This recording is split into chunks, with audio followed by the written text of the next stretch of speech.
दोस्तों, ज्यादातर केस में ये देखा जाता है कि पति और पत्नी पारस्परिक सहमति से तलाक ले लेते हैं, परंतु दोस्तों, अब एक महत्वपूर्ण निर्णय में न्यायालय ने फैसला सुनाया है कि शादी को अनुबंध के रूप में भंग या समाप्त नहीं किया जाना चाहिए। इसलिए दोस्तों, अब आप सावधान हो जाएं, नहीं तो बाद में पछताओगे। दर्शकों से छोटी सी रिक्वेस्ट है, वीडियो को एक लाइक और सब्सक्राइब कर दे। हम आपके लिए इसी प्रकार की नई और लेटेस्ट जानकारियाँ आपके लिए लेकर आते हैं। दोस्तों, इस मामले में विवाह विच्छेद के विरुद्ध एक पत्नी द्वारा दायर अपील को स्वीकार करते हुए न्यायमूर्ति सौमित्र दयाल सिंह और न्यायमूर्ति डोनादी रमेश की खंडपीठ का विचार था कि आपसी सहमति के आधार पर तलाक प्रदान करते हुए भी निचली अदालत ने पक्षकारों के बीच विवाह को तभी विच्छेद किया होगा जब आदेश पारित किए जाने की तिथि तक वह सहमति विद्यमान थी। दोस्तों, न्यायालय ने कहा कि संस्कार आधारित हिंदू विवाह को कानून के अनुसार सीमित परिस्थितियों में और वह भी केवल पक्षों द्वारा प्रस्तुत साक्ष्य के आधार पर ही भंग किया जा सकता है।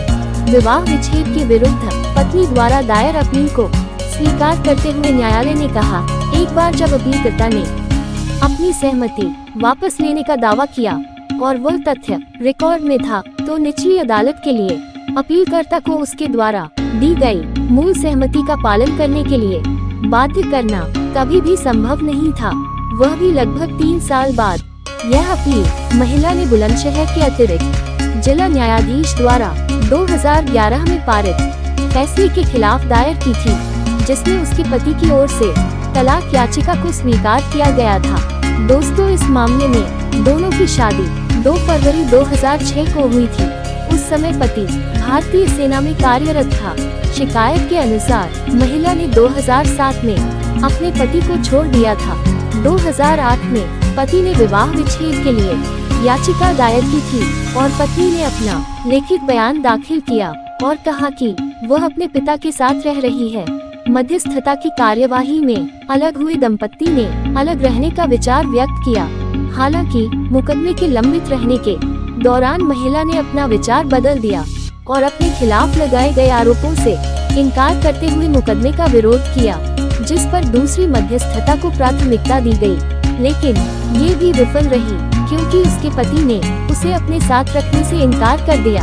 हालांकि सेना के अधिकारियों के समक्ष मध्यस्थता में वे एक दूसरे के साथ रहने के लिए तैयार हो गए और इस बीच 2 बच्चे भी पैदा हुए।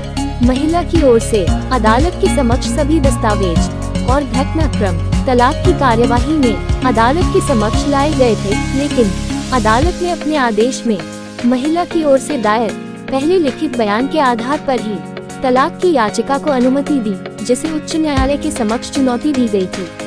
इसलिए दोस्तों, न्यायालय ने कहा कि अनुबंध के रूप में शादी को भंग नहीं की जा सकती है। दोस्तों, जानकारी अगर अच्छी लगी तो वीडियो को लाइक और सब्सक्राइब कर दे। दोस्तों, हमारे चैनल का मकसद आपको कानून के प्रति जागरूक बनाना है। दोस्तों, आप अपने अधिकारों के लिए लड़े और जागरूक बने, यही हमारा प्रयास है। सत्य न्यूज़ जयपुर। जय हिंद, जय भारत।